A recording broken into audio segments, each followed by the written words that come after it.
Welcome back, everybody. This is another edition of Danny Brown Talks Phoenix, and always, I am your host, Danny Brown. So today I have the pleasure of sitting down with Chris Norton and Jim Kasten of Metro Phoenix Commercial. Welcome to the show, guys. Thank you. Thank you, Danny. Yeah, so first off, I'd love to get to know you both. So why don't you tell me a little bit about yourself and what Metro Phoenix Commercial is all about? You want to start, Jim? I will. So, again, thanks for the opportunity to visit with you guys and to learn something about your company and your clients. So, I'm a retired professional minerals exploration geologist. I spent 20 plus years bouncing around the world looking for precious and base metals. Gave that up essentially in '98 and joined Remax Commercial and started a team, an apartment team.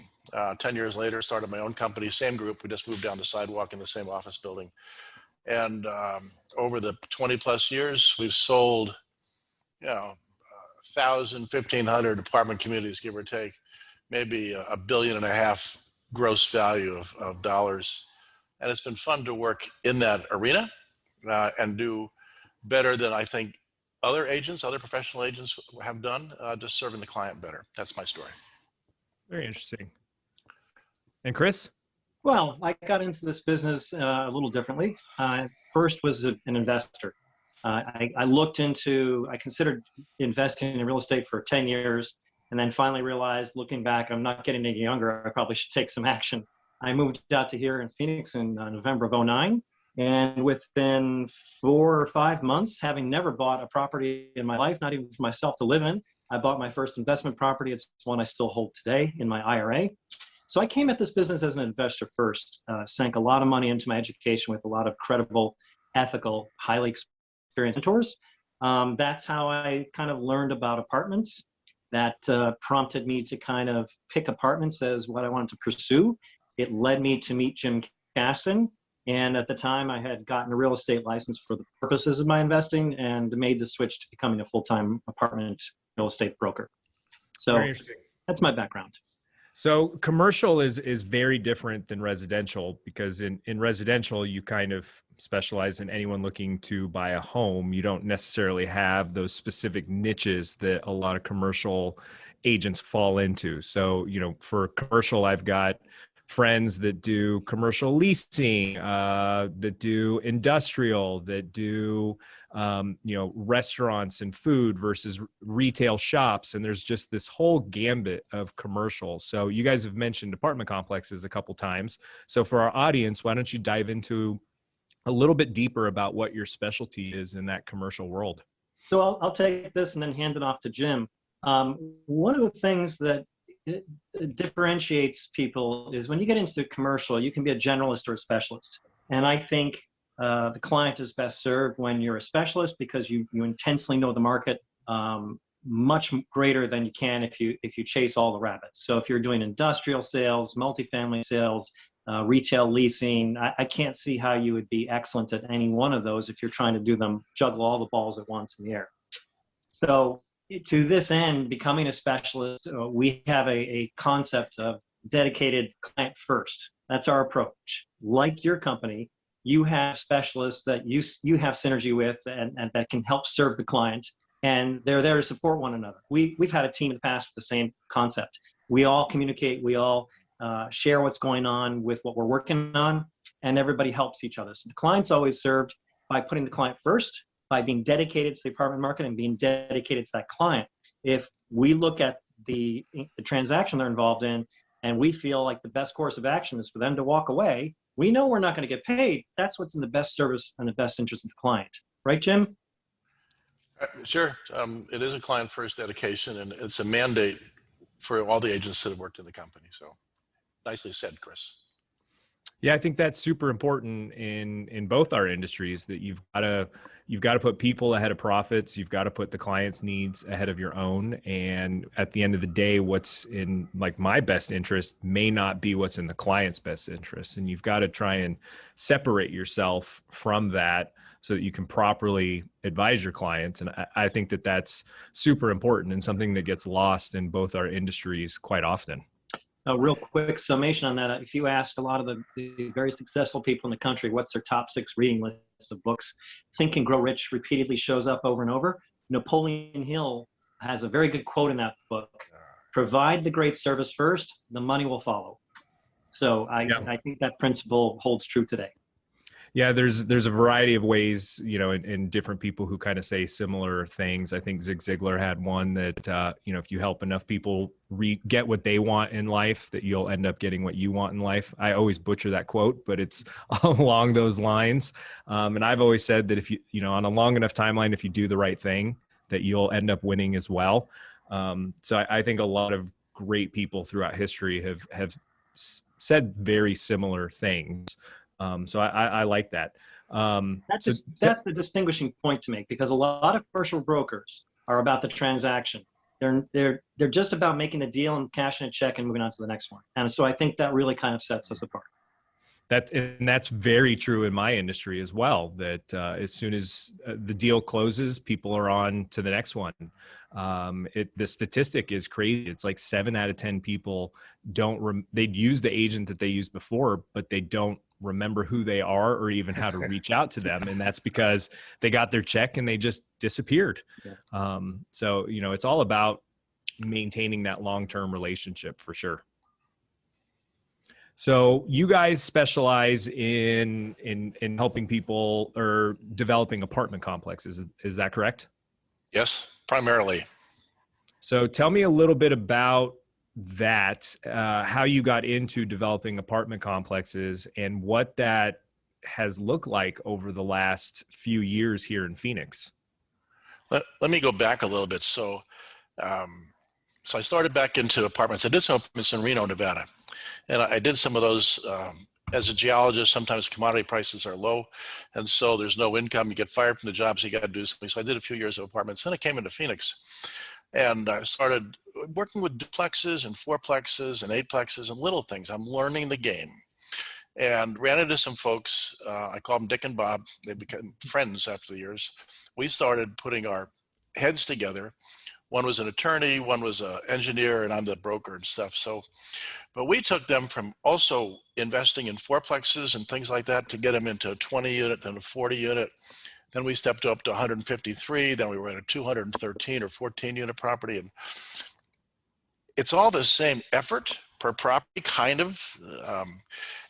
But the scale of making money is way better on big properties. So that's been a good thing. And helping people like that has been, something you feel good about at the end of the day. So, and then you asked about what's happened in the last few years. Well, the same group I was investing in, they were getting older.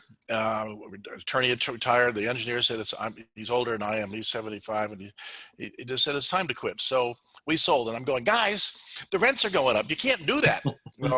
That was the start of rents going crazy here 4 or 5 years ago. So you never look back on making a profit. So that was fine. We did well. But in the last 4 or 5 years, rents have gone up significantly. The standard, most people know, a 2-bedroom, 1-bath, 820 square feet, something like that. Geez, 5, 6 years ago, that was renting at 600, 575, 600.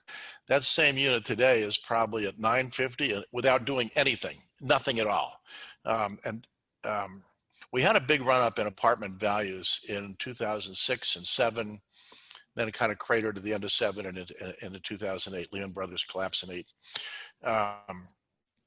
But the difference between the two cycles is this time the rents have gone up significantly to support the value increases. So, and units that we're selling for, what did I sell some things for? Like $50 or $60,000 a unit 5 years ago. They're at 100, 115, 120,000 a unit. Nothing's changed with the complex. It's just the rents have gone up because the economy has gone up.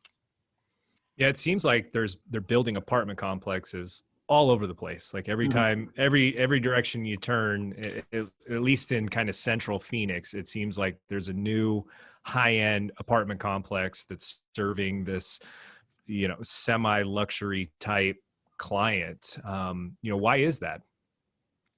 I'll take this. So, there's sticks going up everywhere, and it's amazing. And almost every complex is going to be condo quality, high-end stuff, dressed up to the nines.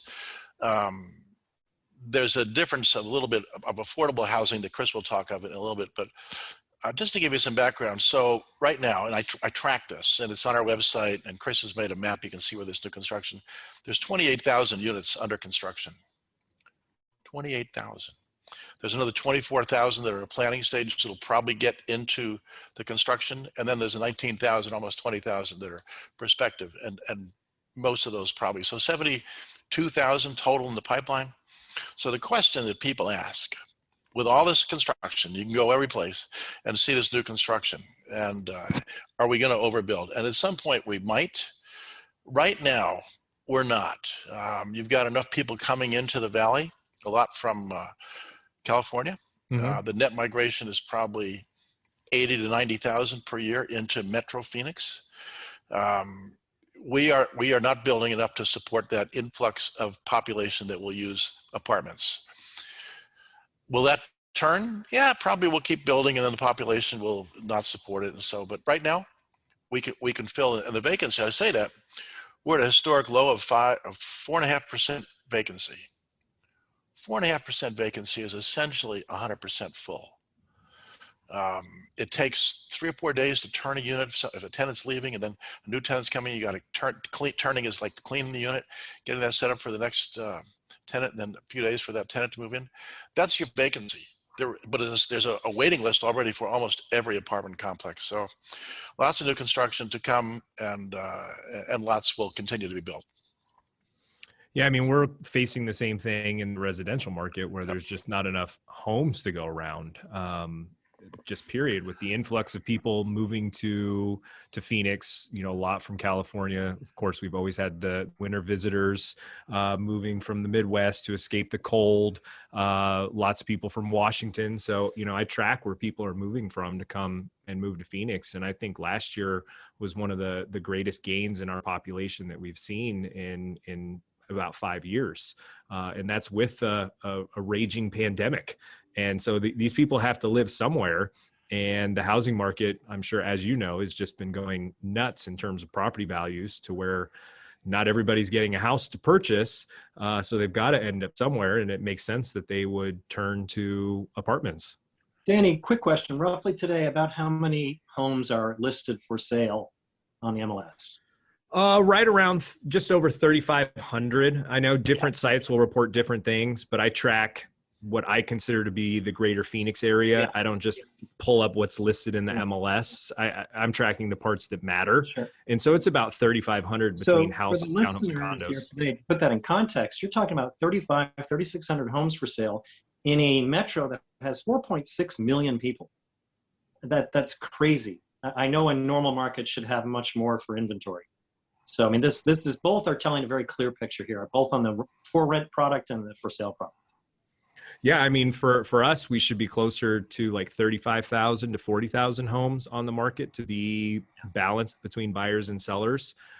We have noticed, and I follow this data really closely, and between basically last week, we started to see things kind of peak to where that demand has kind of started to finally level out. Which is coincidentally when we saw mortgage rates go up as well. So, whenever you see mortgage rates go up, you always see a softening in demand, and then conversely, an increase in supply. So, these raising rates might actually be something that's a little bit healthy for the housing market to kind of slow that level of demand to bring it back down some, kind of balance things out a little bit. Yeah. So what are you guys seeing then in the, in the apartment arena? Are you seeing the cost to acquire land skyrocket, the cost to build these apartment complexes get very expensive because everything's gotten expensive? Does that have something to do with the higher rents as well? Are we starting to see what you guys would consider inflation, just with the cost of living and the cost of products and the cost to build? I think all of those are related. We certainly are working and have worked with some developers. A lot of the clients we've worked with are buying existing product, existing apartment communities, and renovating them. So they're doing their own construction on an existing property. The land value has skyrocketed because the demand has skyrocketed. You at one time could look at downtown Phoenix skyline and count 14 cranes in the air at the same time. That's a record for downtown, unlike anything else. So with all this demand and all these construction projects, you have a shortage of skilled labor, and you have material costs going up. So you have land costs going up, labor shortage and labor costs going up, and material costs going up. So to support building something, they have to get a product that is more high end, maybe class A luxury, something that's almost in some places $2.44 a square foot, which by comparison, we were talking about things 5 years ago that might be 80 cents a square foot. With some renovation, you can push to $1.40. So, I mean, it's just a significant jump because of the cost associated to build these. What would you say, Jim? I just have a question for Danny. So on the houses, are you seeing lease rates of houses continue to go up as well as the value going up? Absolutely. Yeah. The cost of renting a property seems to be going up just as quickly as the cost to purchase. One of the thoughts that has been thrown out to us, what do we have, like 10, 12 years ago, we had a craze, the condo craze, where you took apartments, turned them into condos, did a condo map of the thing for 20,000 bucks, turned it into condos and sold the condos, individual units. That was going to be my next question for you is, do you see condo conversions coming back where maybe there's not enough people to occupy these luxury apartments and then they start converting them into condos and selling them? I do see that. There's been a caveat put on the federal loans for apartment complexes that you can't do that for like a 10-year period. So some of the apartment complexes will not have that ability, depending on how long ago they were financed. But some are not going to be under those constraints. And I could see that with house values going up, and especially the baby boomers that maybe can't get into a very expensive house, they want some of those tax write-offs that you get. So I could see there a push to go to the condo craze again. So well, that's interesting you say that, because I think one of the things that's stalling the housing market is baby boomers. I think there's a lot of baby boomers who are aging and retiring in place, especially if you're a baby boomer who has their kids who have moved back home just due to the cost of living. And, you know, if you think about poor millennials and Gen Z, they've gone through the Great Recession and now they're going through a pandemic. Those are just 10 years apart. And so if these are your prime years for making money, that I mean, you could be set up, really be set back in life due to these two experiences. So one of the things that's holding the housing market back is boomers just not selling homes. And I think part of that's absolutely due to the pandemic. Also living longer. So they're living, you know, boomers are definitely living a lot longer as well. One of the things, another interesting aspect about the apartments is probably 10 or 15% of the occupants of the apartments are now occupants, they're tenants by choice, and they're second homes. They'll be, you know, live in the north, they'll come down here and they'll rent an apartment. They'll rent the apartment for the whole year. They'll continue to rent the apartment, and maybe they sublease it during the year at some point, but that's their secondary home as an apartment down here, because they're making these new apartments that are just spectacular. They're condo quality. They're great. All the amenities, and a lot of the new apartments, especially in the last 3 or 4 years, have been built in high walk score areas. So they're downtown Scottsdale, uptown Scottsdale, they're in downtown Phoenix, they're in the little areas in Mesa, which are fun, or Chandler or something. They're areas that you want to live because you can go and play and have that nice environment nearby. So. Have you seen a pullback in your market at all due to COVID and the so-called, I think Phoenix is a little different because we're such a large city and everything's so spread out where it's not as concentrated, but I haven't seen that or felt that move to the suburbs where everybody wants a house. Have you seen that in the apartment space? I see it in the new apartment construction. If you go back 3 or 4 years, the new apartments were being built in the main cities, downtown Phoenix and Mesa and Chandler and Gilbert and stuff, Tempe especially. And now the last couple of years, if you look at, and we have this website, Metro Phoenix Commercial, which Chris developed, and he's got this map on there, and you can see now the apartments are spread out all over Metro Phoenix, all into the suburbs. So yes, there is a trend to move those apartments out into the suburbs, and people are going out there. what's driving that as well is you have additional industries and companies creating jobs out on the Yep. field where it's more affordable for them to get the land to build their new factory. You've got the Loop 303 that's going to be filled in over the years. So there's a lot of economic engines on the outer circle of the metro, and developers are keying off of that. Yeah, I mean, I think the west side of Phoenix, along the 10 and out along the 303, is primed for some explosive growth. Same with North Phoenix, like the Norterra Happy Valley area, that is just booming around USAA. So the peripheries are definitely growing rapidly right now. And even further north of Deer Valley, where it's kind of a lot of open space, but you've started to see a few like surplus malls pop up. You know, there's a Taiwanese semiconductor company that's going to be setting up on 100+ acres and creating a ton of jobs. And that's, I forget the exact numbers behind it, but we're talking about billions of revenue into the economy. So yes, the suburbs are not to be ignored. But at the end of the day, when you break down the renters by choice, as Jim alluded to, I've talked to a number of them. Mayor Kate Gallego of the city of Phoenix, herself is a millennial. And she once was touring with a group I was on a building tour, and explained, this is before she was mayor, she said, you know, I'm a millennial, and we do things a little differently than the boomers and the generations before us.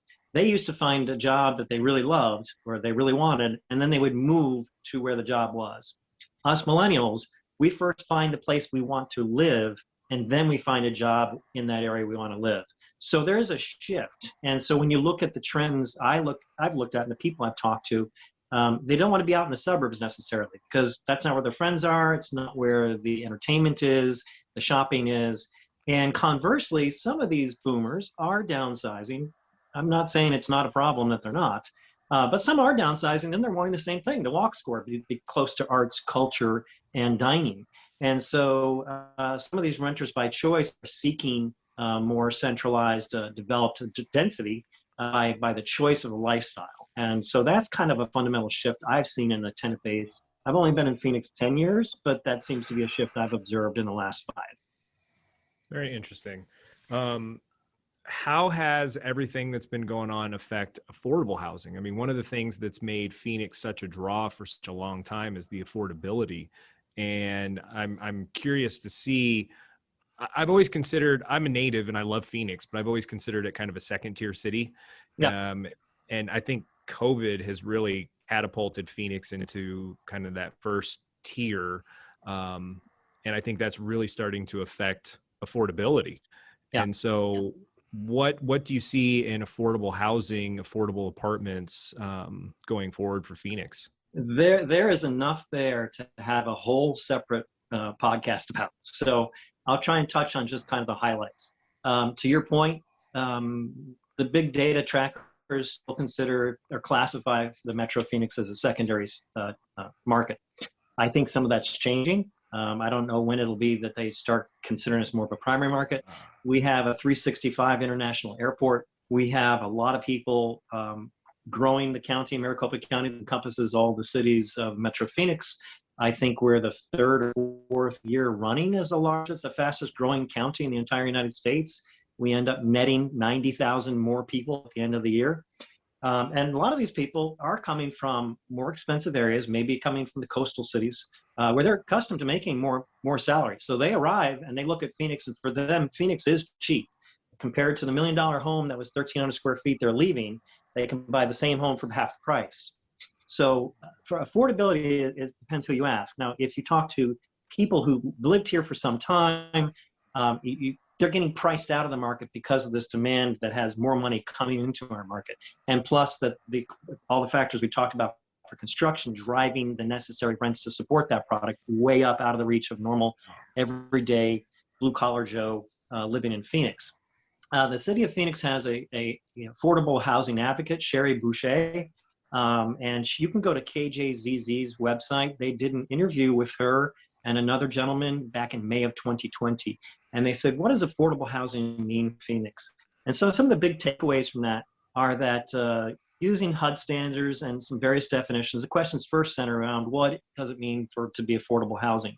The basic definition I like that I read there that validates how I screen my own tenants is that no more than 1/3 of your gross monthly income should go towards your housing costs. And that's either rent or mortgage payment plus your utilities.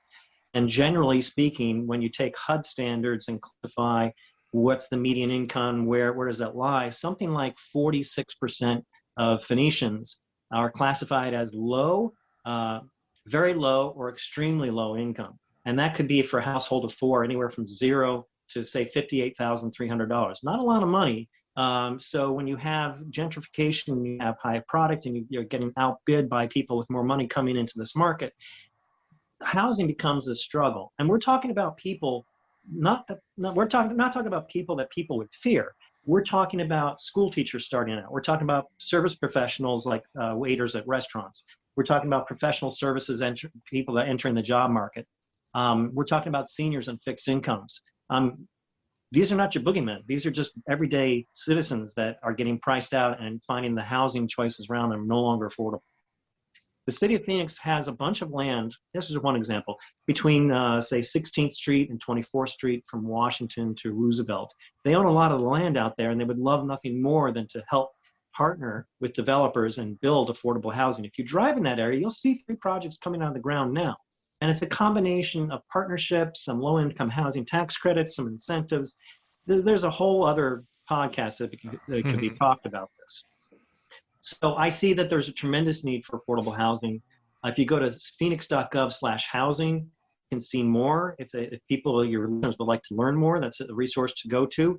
If the listeners are in Phoenix and they'd like to become involved, the Phoenix Community Alliance has been around for 30 years advocating and promoting and developing downtown in particular.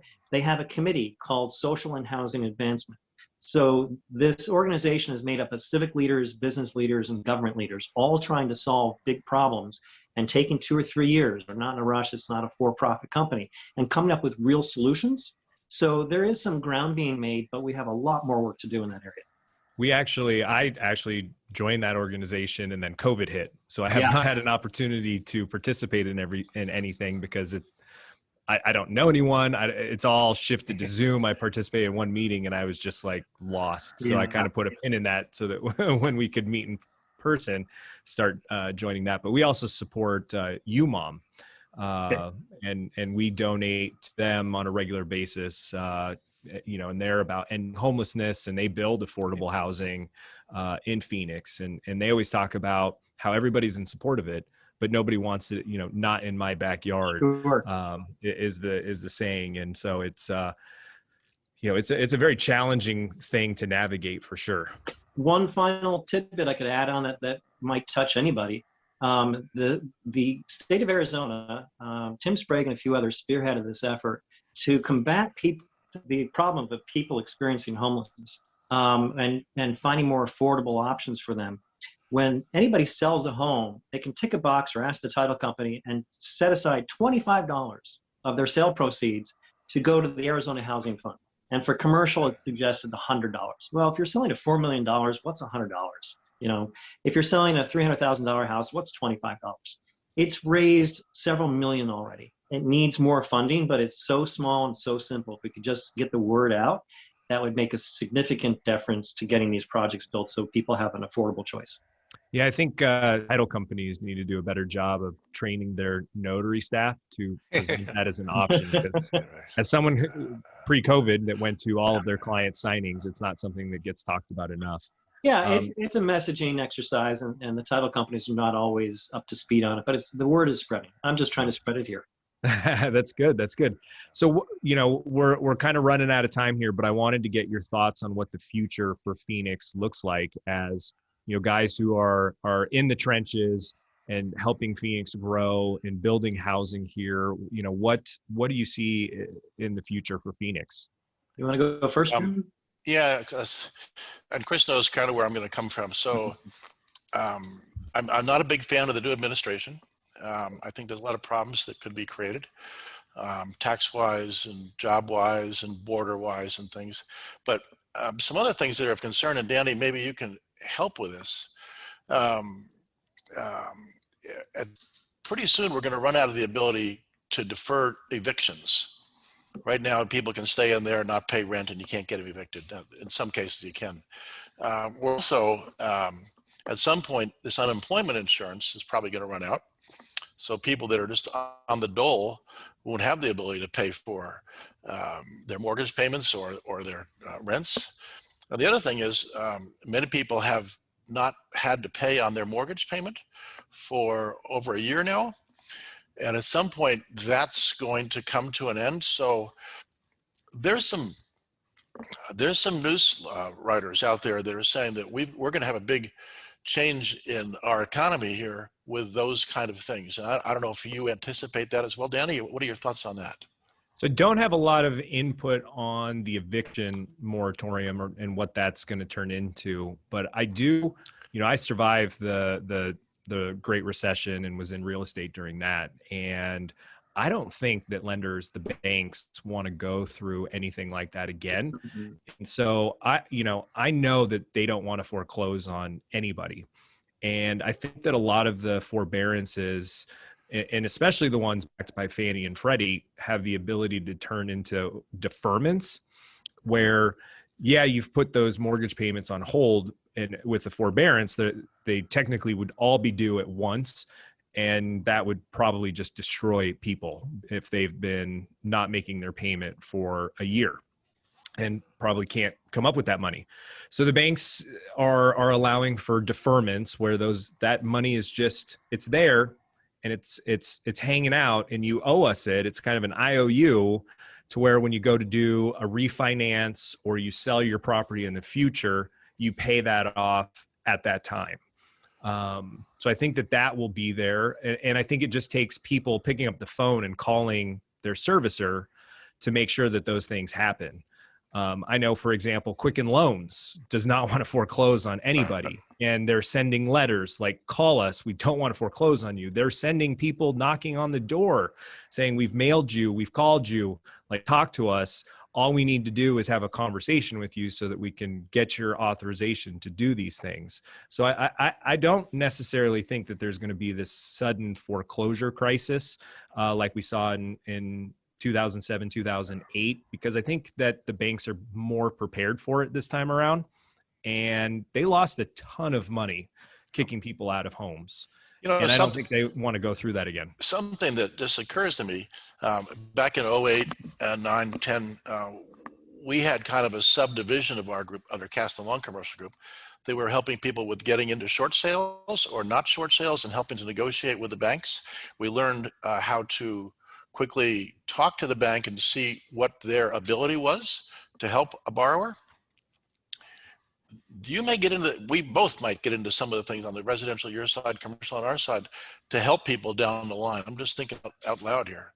Yeah, there's more equity in people's homes than ever before. So the housing market would have to tank, like really tank, to wash up all that equity. So if somebody is really hurting, then it's a seller's market and they should probably sell their home and cash out and just get out of the home, rather than allowing it to go to foreclosure. I mean, we're going to be in a world of hurt if those property values crash and we get back into short sales. Maybe not just so much for foreclosure, but just helping people negotiate with their lender. Sure. So they have the best scenario. Like if they pay maybe the back tax and insurance that hasn't been paid, they put everything else back in and pay it off down the line. As long as the borrower knows that's an ability, I mean, that's just a free service. I mean, we might be able to do that. So anyway. Yeah, no, I think it's great. And I think the worst thing that anybody can do is bury their head in the sand, because if that happens, then the banks will have no choice but to foreclose on you. I think the best move for anybody is to have conversations. And I think you can avoid a lot of these things if you just pick up the phone and talk to the people in charge. Agreed. If you got some other thoughts, I know Danny asked about the future. You've got some thoughts on the future, probably more positive. I mean, but this is a great economy. Our economy is great. It's diversified. Yeah. Michael Crow has done a great job with ASU and creating an incubator for employees, future employees, to go to these companies coming in from California. I mean, and the NAU, the university is doing great. So, and unfortunately, we only have less than a minute to So go I'll be real before we quick. cut off. The cities have reinvested in themselves since the Great Recession, and I think better positioned to weather the next downturn. There's warning signs on the horizon. I would just direct your viewers, if they'd like to learn more specifically about what the apartment market is like, where we talk about the economy, we talk about the diversification of the jobs, go to metrocphoenixcommercial.com and just click or tap on Market Insights. That's our blog, metrocphoenixcommercial.com. Just tap or click on Market Insights. And if you'd like to head on over to the newsletters, we put out a newsletter each quarter, gives you all the sales data, tells where the trends are happening, what we see happening in the future. They can learn more that way. All right, so we got cut off a little bit by Zoom. Gotta love technology. We will have Chris and Jim back for another episode in the future because there's just a lot of good information to get into. But thank you guys so much for tuning in to another edition of Danny Brown Talks Phoenix, and we will see you next time. Just wanted to say a quick thank you to all of you who tuned in for this episode of Danny Brown Talks Phoenix. I know there are many podcasts out there, and I truly appreciate that you chose to listen to mine. If you go ahead and subscribe and leave a review, I'd really appreciate it. Lastly, I wanted to remind you that this episode was brought to you by Myriad Real Estate Group.